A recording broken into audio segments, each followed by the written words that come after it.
और हिंदी की बिंदी चैनल में आप सभी का स्वागत है। तो दोस्तों, आज के इस वीडियो में हम बात करेंगे बीपीएससी टीआरई 1 में कैसा पेपर आया था हिंदी पीजीटी का।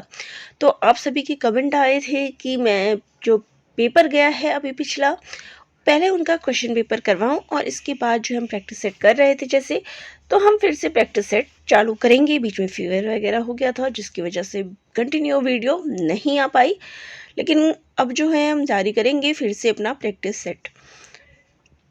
तो चलिए अब हम शुरू कर रहे हैं और जितने भी प्रैक्टिस सेट है वो भी कर लेंगे और इन पेपर में क्या क्या चीज़ें पूछी गई है वो भी हम डिस्कस कर लेंगे कि आपको कैसे जो है इन प्रश्नों की तैयारी करनी है टीआरई 3 के लिए। आप सभी के पास डेट्स आ चुकी हैं, हालांकि पीजीटी का अभी जारी नहीं हुआ है, लेकिन मान के चलिए कि उसी के आसपास में ही हो जाएगा। तो फिर भी तैयारी के लिए कम समय रह गया है, मार्च शुरू हो गई है। चलिए, डॉक्टर धीरेन्द्र वर्मा ने वैदिक ध्वनियों की संख्या कितनी मानी है? तो आपको जब भी आप ये ध्वनियाँ पढ़ेंगे तो इसमें आपको बेसिक चीज़ ये पता होना चाहिए कि किसने क्या चीज़ कही है। अक्सर परीक्षाओं में ये चीज़ जरूर पूछी जाती है। तो देखिए, इनके अनुसार जो है 13 स्वर 38 व्यंजन जो है माने गए हैं, तो कुल मिला के 51 जो है इन्होंने माना है धीरेन्द्र वर्मा ने। तो किसने क्या चीज़ कही है ये आपको देखना है। देखिए, अगला प्रश्न है, खुसरो की खालिक बारी वस्तु है। तो खालिक बारी क्या है? देखिए, आपके ऑप्शंस में ही पहले आप आंसर ढूंढेंगे और ये जो दो ऑप्शन रहते हैं जो आपको सबसे ज़्यादा कंफ्यूज करते हैं, तो पहले आपको इन तीनों ऑप्शन पे जाना है, फिर उसके बाद देखिएगा, क्योंकि ये जो दो आंसर है ये इन्हीं तीनों पर बेस्ड है। चलिए, पहेलियों का संकलन, कह मुकरियों का संकलन या फिर मनोरंजक परक रचना। तो ये जो है वो मनोरंजन परक रचना है। ठीक है, आते हैं अब नेक्स्ट पे। तो ये यहाँ पर अगर मैं बात करूँ तो देखिए, पहेलियाँ जो है इनकी वो दूसरी है, मनोरंजन परक रचना भी इनकी ये नहीं है। अब ये क्या है? अब आपको इनकी जितनी भी रचनाएं हैं वो आपको पता होना चाहिए। तो ना ही इनकी ये क्या है, तो चलिए मैं ये बता दूं, ये इनके द्वारा लिखित शब्दकोश है। अब ये ध्यान में रखिएगा ना, ये आ रहा है ना खालिक बारी, तो खालिक बारी जो आ रहा है ना, तो उससे शब्द याद रखिएगा शब्दकोश। ये ख और क जो आ रहा है बीच में, तो इससे ध्यान में रखिएगा कि ये क्या है, शब्दकोश है। मैं आपको बीच के वर्ड से ही याद करा देती हूँ। ये जो आप ख और बा देखेंगे उससे याद रखिएगा क्या है, ये शब्दकोश है। चलिए नेक्स्ट क्वेश्चन पे आ जाते हैं। विकास की दृष्टि से प्रकृति की पूर्वकालीन अवस्था क्या है? तो देखिए, प्रकृति की जो पूर्वकालीन अवस्था थी वो थी पाली। सबसे पहले देखिए संस्कृत आया, संस्कृत के बाद जो भाषा आई थी वो थी पाली, पाली के बाद फिर उसका विकसित रूप हमें प्राकृत में देखने को मिला। तो ये जो क्रम है ये आप देख ले, और पाली, प्राकृत, फिर अपभ्रंश, फिर पुरानी हिंदी, फिर खड़ी बोली। तो ये जो इसका विकास क्रम है ये तो आप देख ले किसी भी रूप में पूछ ही लिया जाता है। तो हिंदी भाषा का जो विकास क्रम है इससे प्रश्न आता ही है। फिर देखिए, जो ये बोलियां हैं सही पूछी ही जाती है कि पश्चिमी हिंदी की, कभी पूर्वी हिंदी की, कभी बिहारी हिंदी की, पहाड़ी हिंदी की। तो इसके अंतर्गत जो बोलियां आती है कहीं ना कहीं इन पे बेस्ड एक क्वेश्चन आपके पेपर में ज़रूर रहता है। तो इनको तो आप देख ही लीजिए। तो इसके अंतर्गत देखिए, कन्नौजी अवधि जो है वो पूर्वी हिंदी के अंतर्गत आता है, तो ये ऑप्शन हमारा कट गया। बघेली भी पूर्वी हिंदी के अंतर्गत आता है, ब्रज होता है लेकिन बघेली नहीं होता, कन्नौजी होती है लेकिन अवधि नहीं होता। अब देखिए, खड़ी बोली और बुंदेली ये दोनों जो है पश्चिमी हिंदी के अंतर्गत आती है। तो पहले जो गलत युग में है आप पहले उनको टिक कर ले कि ये चीज़ नहीं आती, फिर इसके बाद आप सही युग पे जाएंगे। चलिए नेक्स्ट है, खड़ी बोली के लिए सुनीति कुमार चटर्जी ने क्या शब्द प्रयोग किया है? तो इनके लिए इन्होंने जनपदीय हिंदुस्तानी शब्द का प्रयोग किया है। ठीक है, नेक्स्ट है, देवनागरी लिपि में अ की 12 खड़ी ध्वनियों के स्थान पर प्रयुक्त करने का सुझाव किसने दिया था? तो ये देने वाले थे काका कालेलकर। ठीक है, ये कुछ ऐसे बेसिक प्रश्न हैं जो आपको स्टार्टिंग में ही जब आप ये चीज़ें पढ़ते हैं तो आपको मिल जाता है। फिर यहाँ पे है निम्नलिखित में से कौन सा कथन अधिक उपयुक्त है। अब देवनागरी लिपि का विकास, ये सभी के सिलेबस में लगभग दिया ही रहता है कि देवनागरी लिपि आपको पढ़नी है। तो यहाँ पर क्या है कि देखिए, देवनागरी का नाम गुजरात के नागर ब्राह्मणों के कारण पड़ा। चलिए ठीक है, ये बात तो सही है। देवनागरी तांत्रिक चिन्ह देवनागर से संबंधित है। तो यहाँ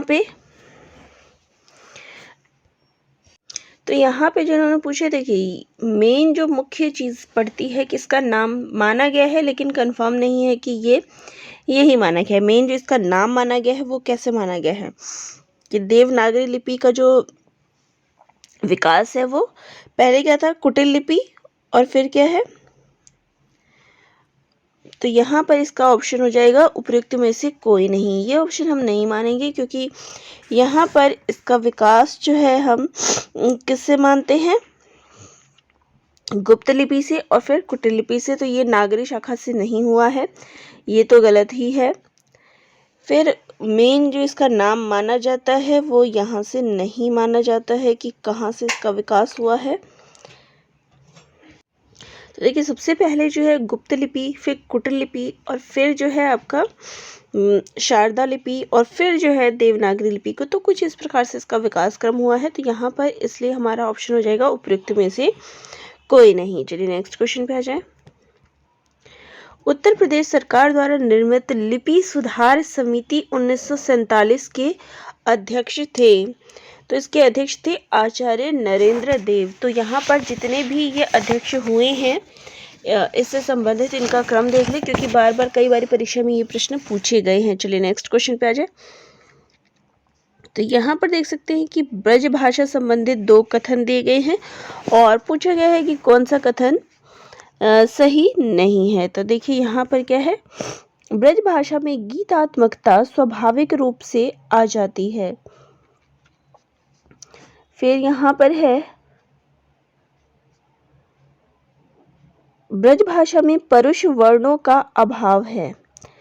तो यहाँ पर क्या है कि जो ए है, कहीं ना कहीं हम थोड़ा बहुत सही मान सकते हैं, पूर्णतया सही नहीं मान सकते। तो एक जो है, देखिए यहाँ पर दोनों ही क्या है, पूर्णतः सही कथन है। तो यहाँ पे हमारा ऑप्शन ए जो है सही हो जाएगा। ठीक है,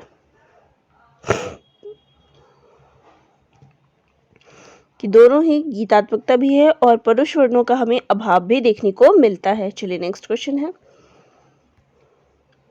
फिर से यहाँ पे स्थापना और कूट वाले प्रश्न पूछे गए हैं। तो देखिए, पहले पेपर में यानी कि जो हमारा TRE 1 गया था उसमें साहित्य से संबंधित ज़्यादा प्रश्न थे, और जबकि जो बाद में प्रश्न आए थे उसमें हमें ग्रामर से ज़्यादा प्रश्न आए थे। फिर भी ग्रामर का जो स्वरूप है 20-25 नंबर तो आपके TRE 1 में भी पूछे गए हैं। चलिए नेक्स्ट क्वेश्चन है। 19वीं शताब्दी का नवजागरण भक्तिकालीन लोक जागरण से भिन्न इस बात में है कि वह उपनिवेशीवाद दौर की उपज है। तो ये बात सही है। नेक्स्ट है, उनकी ऐतिहासिक अंतर्वस्तु एक समान है। तो ये चीज जो है वो गलत है क्योंकि उनकी जो अंतर्वस्तु है एक समान नहीं बल्कि भिन्न है। तो यहाँ पे हमारा ऑप्शन आ जाएगा बी ऑप्शन। फिर यहाँ पे आपको जो ये कवि हैं और उनकी जो जनपदीय भाषा है उससे मिलान करना है। तो देखिए, जगदीश गुप्त, इनकी भाषा है ब्रज। बंशीधर शुक्ल, तो इनकी भाषा है अवधी। ठीक है, इनकी भाषा क्या है, अवधी। ईसुरी की तो आप बुंदेली मार्क कर ले। फिर है सूर्यमल, तो सूर्यमल की भाषा है राजस्थानी। तो ये इसका करेक्ट मिलान हो जाएगा। ठीक है, तो यहाँ पर देखिए कवि और उनकी जनपदीय भाषा से भी प्रश्न है। तो पेपर TRE 1 हम कह सकते हैं कि थोड़ा मुश्किल था TRE 2 के कंपैरिजन। नेक्स्ट है, निम्नलिखित में से कौन सी रचना अग्रदास की नहीं है। अब आपने भक्तिकाल पढ़ा, भक्तिकाल के कवि पढ़े हैं, फिर उन कवियों ने कौन सी रचनाएं लिखी है वो आपको पता होनी चाहिए। देखिए कि ध्यान मंजरी अग्रदास की है, कुंडलिया अग्रदास की है, राम ध्यान मंजरी ये भी अग्रदास की है। तो यहाँ पर जितनी, अब ये तीनों ही रचनाएं क्या है, अग्रदास की है, लेकिन हमें क्वेश्चन में पूछा है कि कौन सी रचना नहीं है, तो यहाँ पे हमारा ई ऑप्शन जो है वो करेक्ट हो जाएगा। नेक्स्ट है, अब जो आदिकाल के कवि हैं और उनकी पंक्तियां हैं, ये भी प्रश्न आपसे बार बार पूछ लिए जाते हैं, तो इनको भी जरूर देख ले। आदिकाल की जितनी काव्य पंक्तियां हैं, और अगर मैं बात करूँ तो आदिकाल, भक्तिकाल, इनसे ज़्यादा प्रश्न पूछे गए हैं। तो इस पे तो बेसिक आदिकाल से और रीतिकाल से इनसे ज़्यादा प्रश्न पूछे गए हैं। भक्तिकाल का ये मैंने आपको सीक्वेंस भी बना के दिखाया था कि किस टॉपिक से कितने प्रश्न पूछे गए थे। तो चलिए देखिए, पंडित सल संत बखाने, ये किसने कहा है, तो ये कहने वाले हैं सरहप्पा का ये कथन है, ठीक है। पंडित सल संत बखान सरहप्पा का है। 12 बरस ले कूकर जीवे, ये किसका है, जगनिक का है।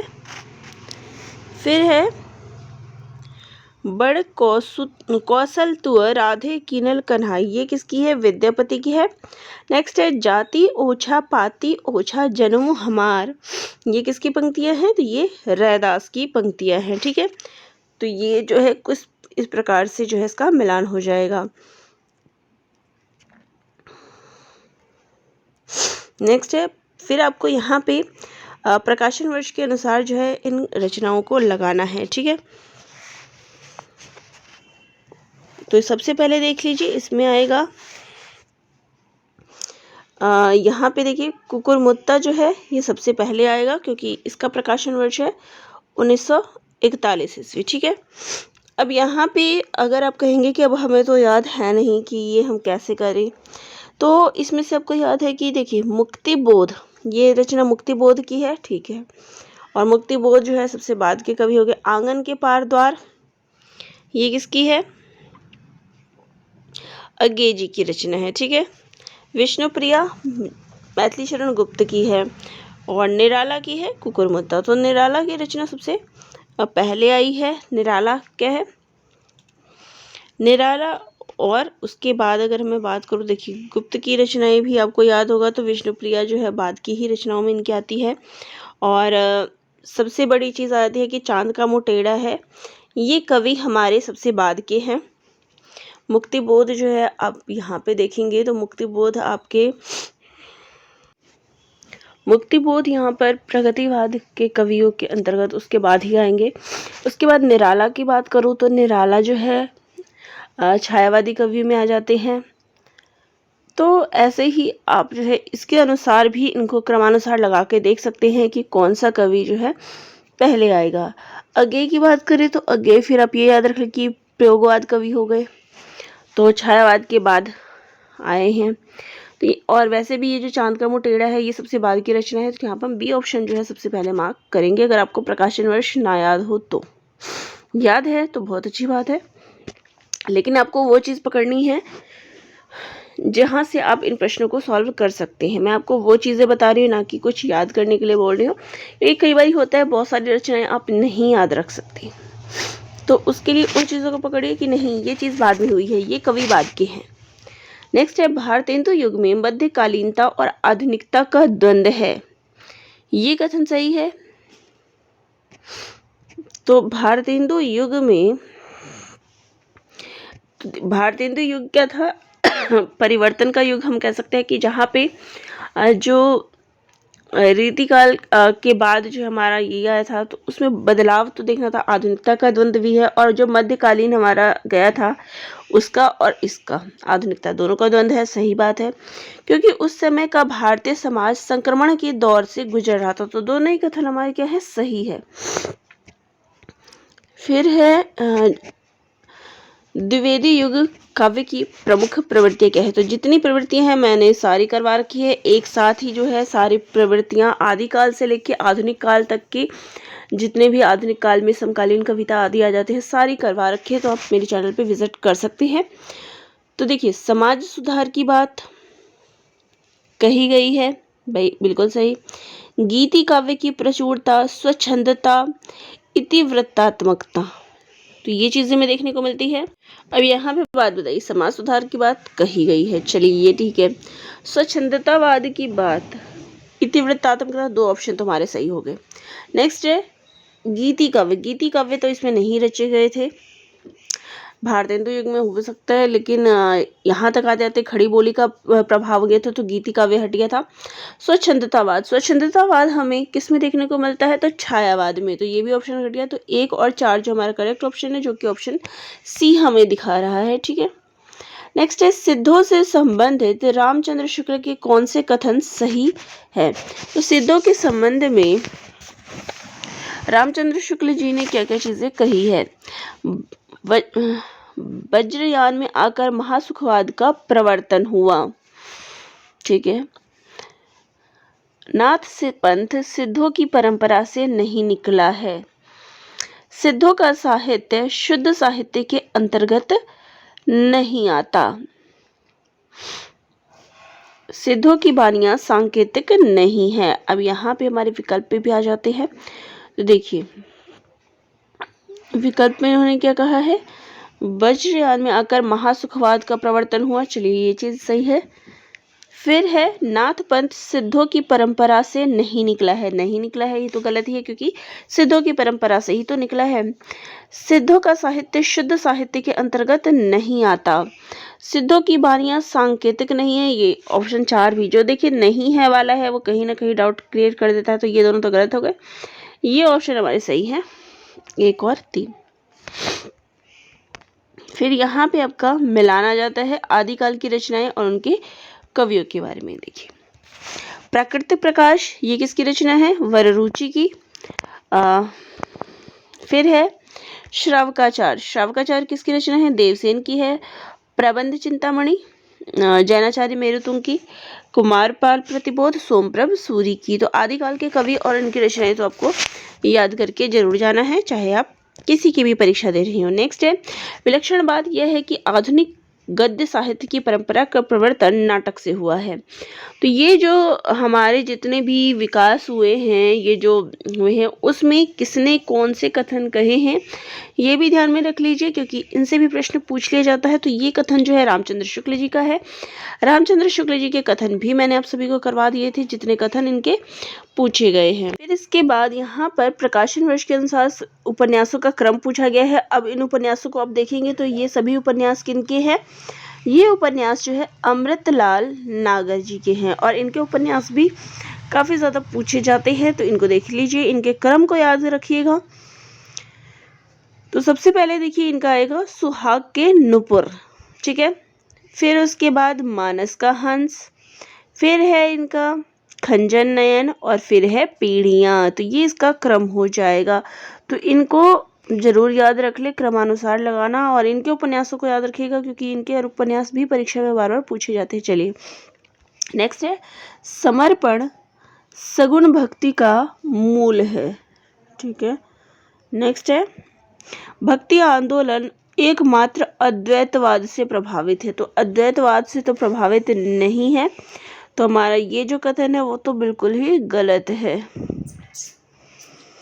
समर्पण सगुण भक्ति का मूल है, तो ऐसा नहीं है कि समर्पण ही करेंगे तभी इसका मूल माना जाएगा, तो ये ऑप्शन भी हम 100% सही नहीं कह सकते। चलिए दोनों ही कथन क्या है यहाँ पे गलत है।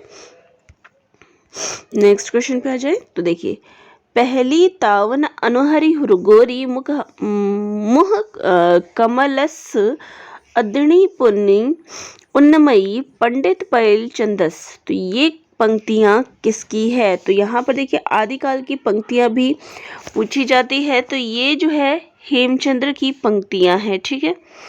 नेक्स्ट है स्वयंभू का रामायण हिंदी का सबसे पुराना और सबसे उत्तम काव्य किसने माना है।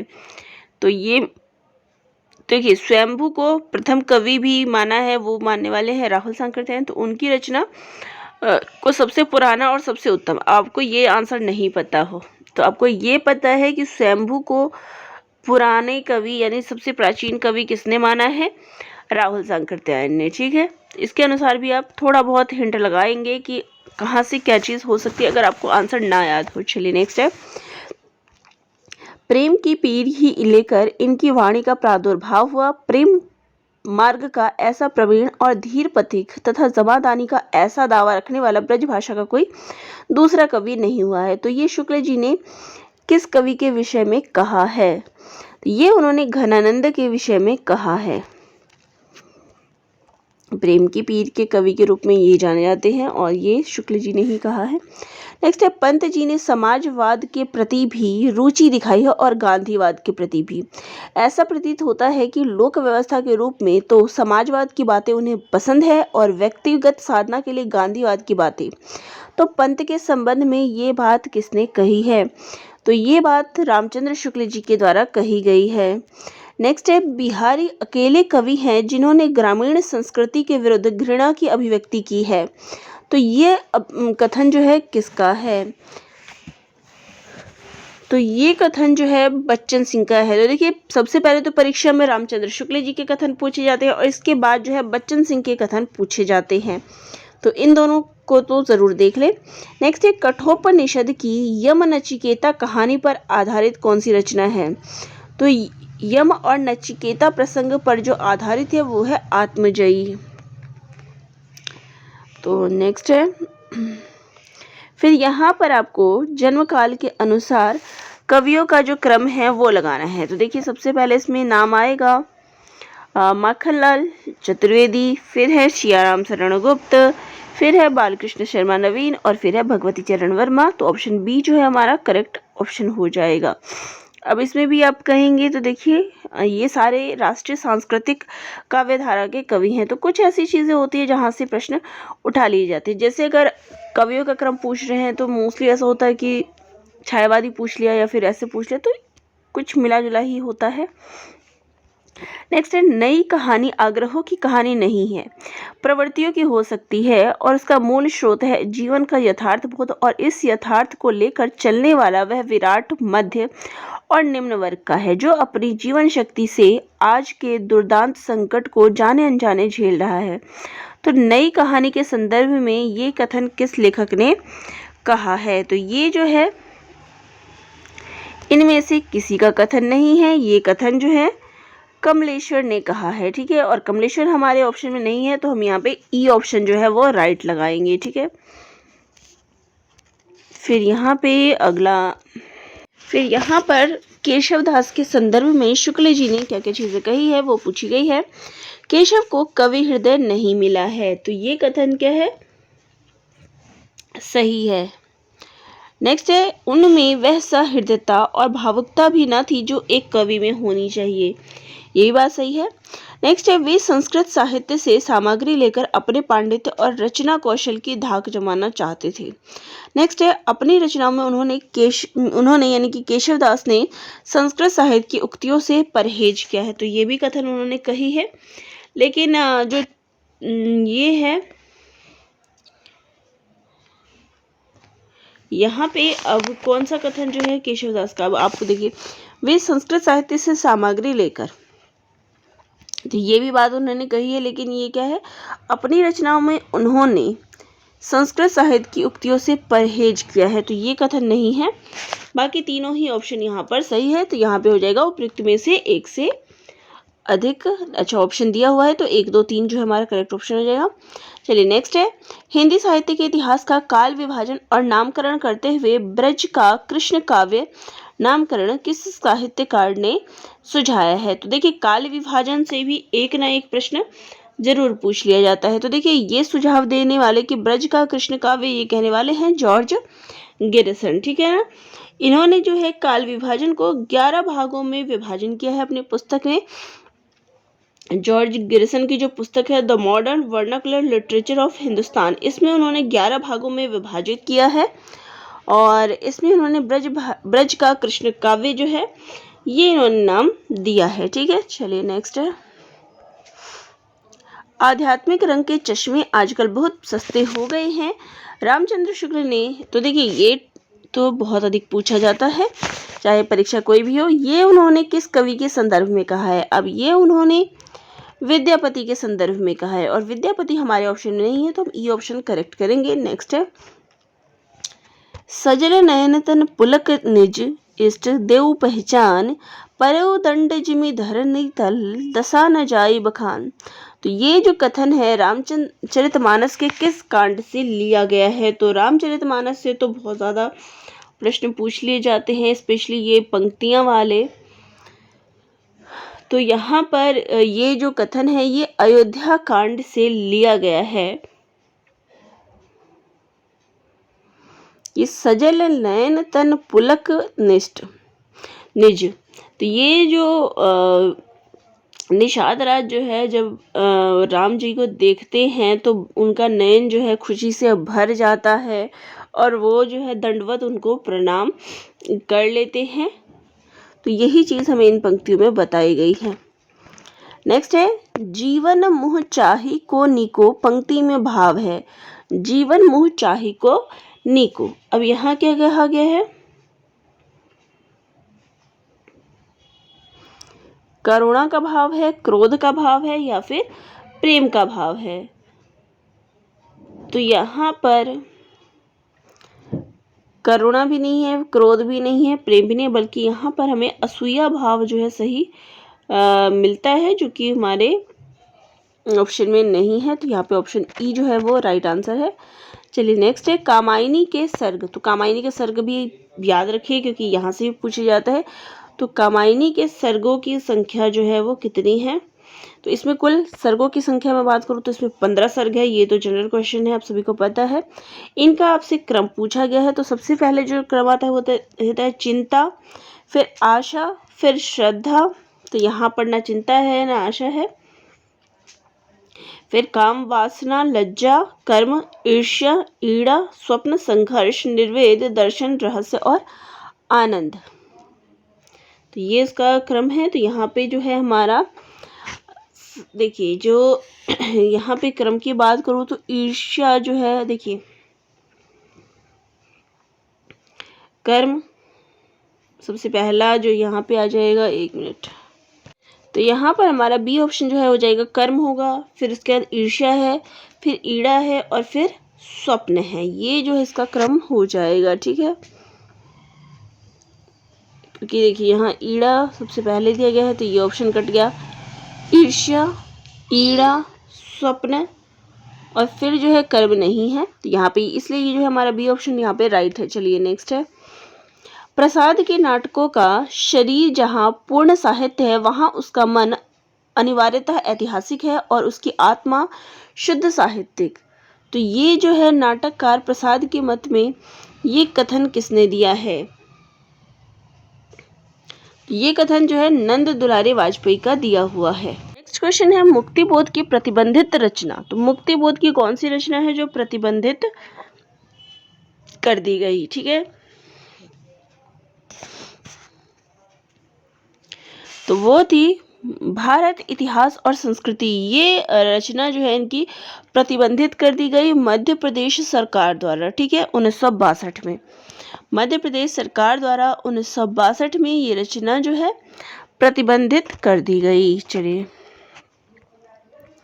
फिर यहाँ पे इसका क्रमानुसार जो है भारतेंदु के नाटक इम्पोर्टेंट हो जाते हैं क्योंकि परीक्षा में बार बार पूछे जाते हैं। देखिए, भारत दुर्दशा ये क्या है? नाट्य रासक है। श्री चंद्रावली ये क्या है? नाटिका है। विशेष्य विषमोषधम ये क्या है? भाण है। अंधेर नगरी एक प्रहसन है। अब देखिए, जो प्रहसन होता है वो हंसी हो गया, उपहास करना हो गया। भाण क्या होता है? हास्य रस जो है उससे प्रधान नाटक होता है। वहीं पे नाटिका जो है एक प्रकार का दृश्य काव्य होता है। और बात करें नाट्य रासक की, तो नाट्य रासक जिसमें कि एक ही अंक होता है। तो ये जो है इनकी रचनाओं का क्रम हो गया। चलिए फिर यहाँ पर कवियों का जो है जन्मवर्ष के अनुसार जो है क्रम लगाना है। तो देखिए, सबसे पहले भारतेंदु हरिश्चंद्र, फिर बद्रीनारायण चौधरी प्रेमघन, ये देख सकते हैं कि भारतेंदु युग के कवियों के बारे में है। फिर बालकृष्ण भट्ट और फिर जो है राधाचरण गोस्वामी। तो यहाँ पे सी ऑप्शन जो है हमारा करेक्ट हो जाता है भारतेंदु, फिर प्रेमघन, फिर बालकृष्ण भट्ट और फिर राधाचरण गोस्वामी। तो ये इनका क्रम हो गया। नहीं, ये इनका क्रम गलत है। यहाँ पर जो करेक्ट क्रम हो जाएगा, देखिए सबसे पहले भारतेंदु, सॉरी, यहाँ पर जो इनका क्रम हो जाएगा, सबसे पहले मैं यहाँ में लिख देती हूँ। देखिए भारतेंदु हरिश्चंद्र 1850 है, ये आपको पता है। फिर इसके बाद जो प्रेमघन है इनका है 1855, और बालकृष्ण भट्ट का हो जाएगा 1844, और फिर हो जाएगा राधाचरण गोस्वामी 1859। तो यहाँ पे इसका क्रम हो जाएगा ये वाला। बालकृष्ण भट्ट जो है सबसे उम्र में यहाँ पे सबसे बड़े बालकृष्ण भट्ट ही है, तो यहाँ पे हमारा ए ऑप्शन जो है वो करेक्ट हो जाएगा। फिर नेक्स्ट क्वेश्चन पे, फिर यहाँ पर उपन्यासों को उनके पात्रों से जो है मिलान करना है। बहुत आसान प्रश्न हो जाएगा। देखिए मैला आंचल, इसमें कौन है? तो इसमें हरगौरी सिंह है। नदी के द्वीप, डॉक्टर भुवन। गोदान, अमरपाल सिंह।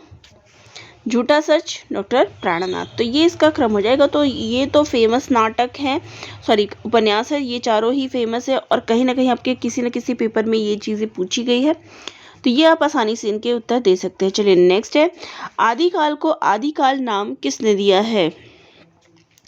तो आदिकाल नाम देने वाले हैं हजारी प्रसाद द्विवेदी जी। ठीक है। आशा जीवे जग मरे, लोग मरे मरी जाए, सोई जीवे सोई मुवे धन संचते, सो उबरे जे खाए। ये पंक्तियां जो है किसकी है? तो ये पंक्तियां जो है रहीमदास, रविदास, गरीबदास किसी की नहीं है। ये पंक्तियां जो है वो कबीरदास की है। ठीक है। नेक्स्ट क्वेश्चन है, पंडित विश्वनाथ प्रसाद मिश्र ने उत्तर मध्यकाल को क्या नाम दिया है? तो आदिकाल को किसने क्या नाम दिया है, या फिर भक्ति काल को, रीति काल को किसने क्या नाम दिया है? मेन तो आपको रीति काल और आदिकाल को क्या नाम दिया गया है ये याद रखना है। तो विश्वनाथ प्रसाद मिश्र ने जो है इसको श्रृंगार काल नाम दिया है। चलिए नेक्स्ट है,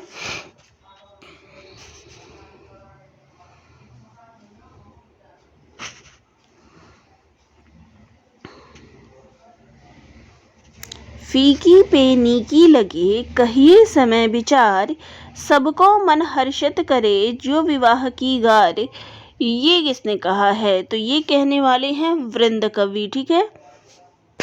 चलिए नेक्स्ट क्वेश्चन है, मेड़ तोड़ दी किस एकांकीकार की रचना है? अब यहाँ पर एकांकी से पूछा गया है, तो ये रचना जो है लक्ष्मी नारायण मिश्र की है। आगे प्रश्न है, रामदरस मिश्र का 1999 में प्रकाशित साक्षात्कार है। तो उनका साक्षात्कार है अंतरंग। ठीक है। चल पड़े जिधर दो डगमग में, चल पड़े कोटि पग उसी ओर। अब ये कथन जो है किसका है? तो ये कथन जो है इनमें से किसी का नहीं है। ये कथन सोहन लाल द्विवेदी जी का है। ठीक है। यहाँ पे ये ऑप्शन भी कट गया। चलिए नेक्स्ट है, मन्नू भंडारी का कहानी संग्रह नहीं है। अब देखिए कहानी मन्नू भंडारी का संग्रह नहीं है। अब यहाँ पे कहानी है ना, यहाँ पे क्वेश्चन है, कुछ नहीं पूछा गया है, सिर्फ ये कहा गया है कि कौन सा है। मैं हार गई, यही सच है, ये दोनों किसका है? मन्नू भंडारी जी का है। ठीक है। लंदन की एक रात, लंदन की एक रात किसका है? तो ये निर्मल वर्मा का है। तो आपको सबसे पहले इनकी रचनाएं याद होनी चाहिए कि कौन सी रचना किसकी है। चलिए फिर है, उसने नारियल को कसकर एक गाली दी और जोर से ठोकर लगाई। नारियल लुढ़कता हुआ समुद्र की लहरों की तरफ चला गया। उस लड़के का परिचय केवल इतना ही है, वह शाम के समय चौपाटी के मैदान में जमा होने वाले भीड़ में घूम रहा था। ऐसे घुमक्कड़ मवाली के विषय का कथन किस लेखक का है? तो ये कथन जो है मोहन राकेश का है और उनकी रचना मवाली कहानी संग्रह से जो है ये लिया गया है। हरिशंकर परसाई की व्यंग रचना है। तो देखिए, रेशमी टाई, सुंदर कली, बैठे ठाले का धंधा, इसमें से कोई भी रचना क्या है? हरिशंकर परसाई की नहीं है। तो यहाँ पे ई ऑप्शन जो है करेक्ट हो जाएगा। अगला है अनुभूति के द्वंद्व ही से प्राणी के जीवन का आरंभ होता है। उच्च प्राणी मनुष्य भी केवल एक जोड़ी अनुभूति लेकर इस संसार में आता है। बच्चे के छोटे से हृदय में पहले सुख और दुख की सामान्य अनुभूति भरने के लिए जगह होती है। तो रामचंद्र शुक्ल की कृति चिंतामणि के किस निबंध का प्रारंभिक रूप है? तो देखिए यहाँ पर आपको जो निबंध है इनकी चिंतामणि, इससे पहले जो पंक्ति है उसी से प्रश्न उठा लिया गया है। अनुभूति की बात की है, अगर आपने नहीं भी पढ़ा तो अनुभूति की बात हो रही है, तो भाव एवं मनोविकार थोड़ा सा पढ़ के भी आइडिया लगा ले। चलिए नेक्स्ट है, नारायण दास ने मुझसे कहा था कि यहाँ सब कुछ टके से मिलती है, तो मैंने इसकी बात का विश्वास नहीं किया। बच्चा, ये कौन सी नगरी है और इसका कौन सा राजा है जहाँ टके सेर भाजी और टके ही सेर खाजा है? अब ये देखिए अंधेर नगरी के किस पात्र का ये कथन है? तो क्योंकि ये कथन जो है, अब देख सकते हैं कि ये कथन अब जो बोल रहा है बच्चा यह कौन सी नगरी है और नारायण दास को किसने समझाया था, तो देखिए इसमें से किसी ने नहीं, ये कथन जो है महंत का है। ठीक है, पर्दा उठने पर अंधेरे में सुनाई देता समवेत स्वर, धम्म शरण गच्छामि, संघम शरण गच्छामि, बुद्धम शरण गच्छामि। ये कथन किससे लिया गया है? तो ये कथन जो है लहरों के राजहंस से लिया गया है और इसके प्रथम अंक के प्रारंभ में ही ये कथन दिया गया है। नेक्स्ट है, कमलेश्वर की कहानी नहीं है। तो यहाँ पर देखिए नीली झील, गर्मियों के दिन, ये दोनों कमलेश्वर के, दोपहर का भोजन, ये किसकी है? तो ये अमरकांत की है। ठीक है, चलिए नेक्स्ट क्वेश्चन पे आ जाए। गंगा के पार झूसी के खंडर और उसके आसपास के गांवों के प्रति मेरा जैसा अकारण आकर्षण रहा है, उसे देखकर ही संभवतः लोग जन्म जन्मांतर के संबंध व्यंग करने लगे हैं। तो भी आश्चर्य की बात, तो ये महादेवी वर्मा के अतीत के चलचित्र के किस संस्मरण का अंश है? तो यहाँ काफी डीपली क्वेश्चन जो है इस प्रकार के पूछ लिए गए थे। तो ये जो है घीसा का जो है, इसमें घीसा संस्मरण से ये अंश लिया गया है। नेक्स्ट है, आषाढ़ का पहला दिन और ऐसी वर्षा माँ, ऐसी धराधर वर्षा, दूर दूर तक की उपत्यकाएं भीग गई और मैं भी तो देखो ना माँ कैसे भीग गई हूँ। तो आषाढ़ का एक दिन में ये कथन किसका है? अब देखिए अंबिका तो उसकी माँ का नाम होता है, रंगिनी संगिनी ये भी नहीं है, तो ये जो बोलने वाला था इसका नाम क्या था? तो ये कथन जो है इन तीनों में से कोई नहीं, ये कथन जो है मल्लिका का था। अंबिका की बेटी कौन थी? मल्लिका थी। उस पात्र भी है इसकी, मुख्य पात्र, उसका कथन था। नेक्स्ट है, नई समीक्षा नए संदर्भ, ये किसकी पुस्तक है? तो ये पुस्तक जो है डॉक्टर नागेंद्र की है। नेक्स्ट क्वेश्चन पे आ जाएं। यहाँ से हमारा व्याकरण का प्रश्न शुरू हो जाता है। तो देखिए नेक्स्ट प्रश्न है, पंडित कामता प्रसाद गुरु के हिंदी व्याकरण की पुस्तक का नाम क्या है?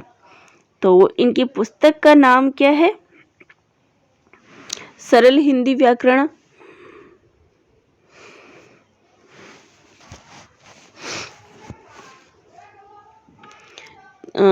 इसका नाम जो है देखिए मानक हिंदी व्याकरण, सुबोध हिंदी व्याकरण।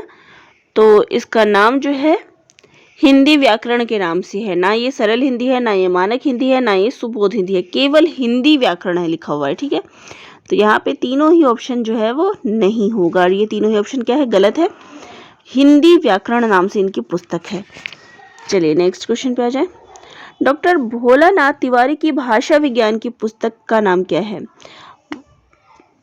भाषा और भाष की, हिंदी भाषा का विकास या फिर भाषा विज्ञान। तो इनकी पुस्तक का जो नाम है वो क्या है?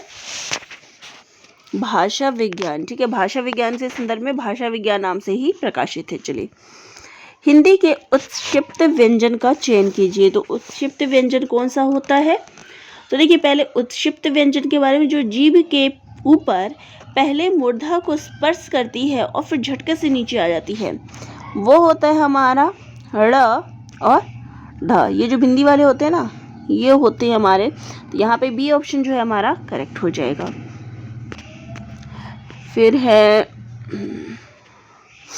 तद्धित प्रत्यय युक्त शब्द का चयन कीजिए। तो तद्धित प्रत्यय जो है यहाँ पे किसमें लगा हुआ है?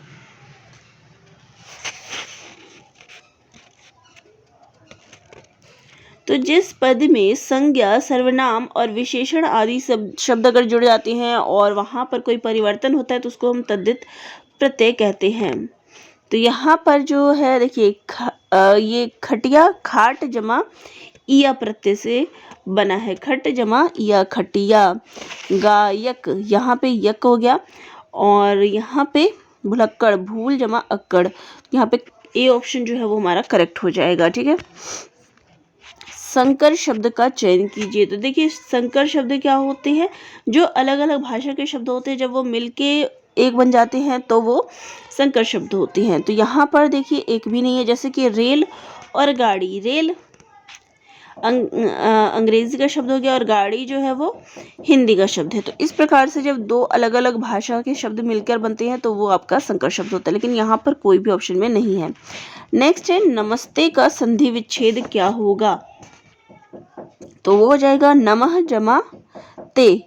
यहाँ पर तो एक भी ऑप्शन में नहीं है, क्योंकि जो नमस्ते का होता है वो होता है नमः, नमः हो गया जमा ते, ये नमस्ते हो जाता है। जो ये विसर्ग होती है ये आधा सा बन जाती है, तो यहाँ पे ऑप्शन नहीं है।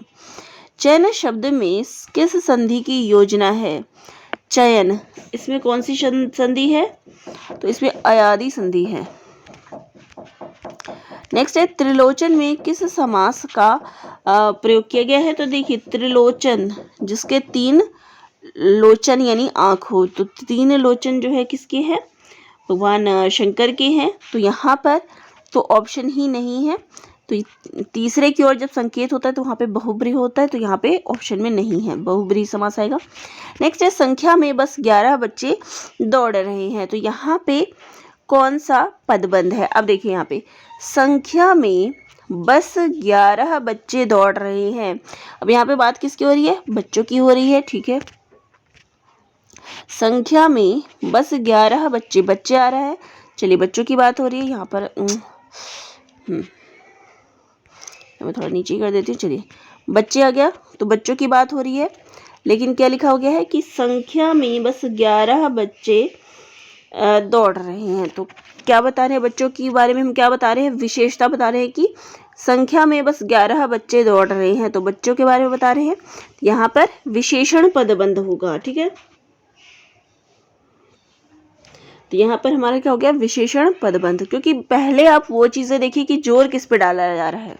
यहाँ पे क्या लिखा है, संख्या में बस 11 बच्चे, तो बच्चों की बात हो रही है, तो हमने पहले टिक कर लिया कि बच्चे, ये क्या है हमारा संज्ञा हो गया। ठीक है, अब संज्ञा की क्या विशेषता है कि संख्या में कितने हैं, 11 है, तो यहाँ पर विशेषण हो गया। ठीक है, क्योंकि और संज्ञाएं यहाँ पर नहीं है, नहीं तो ये संज्ञा होता। ठीक है, नेक्स्ट है इंटरनेशनल के लिए हिंदी का शुद्ध रूप क्या होगा, तो वो हो जाएगा अंतर्राष्ट्रीय। ठीक है,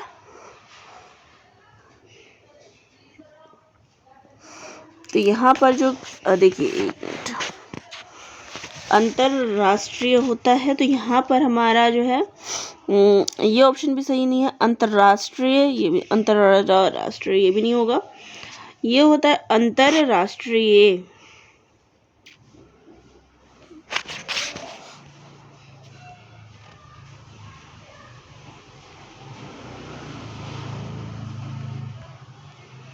तो यहाँ पर हमारा ई ऑप्शन जो है सही हो जाएगा, ई ऑप्शन जो है वो सही हो। चलिए सेना का पर्यायवाची शब्द है, सेना, सेना का क्या हो जाएगा, मतंग, दल या फिर कटक। तो यहाँ पे जो है कटक शब्द जो है वो सही प्रयुक्त हुआ है। नेक्स्ट है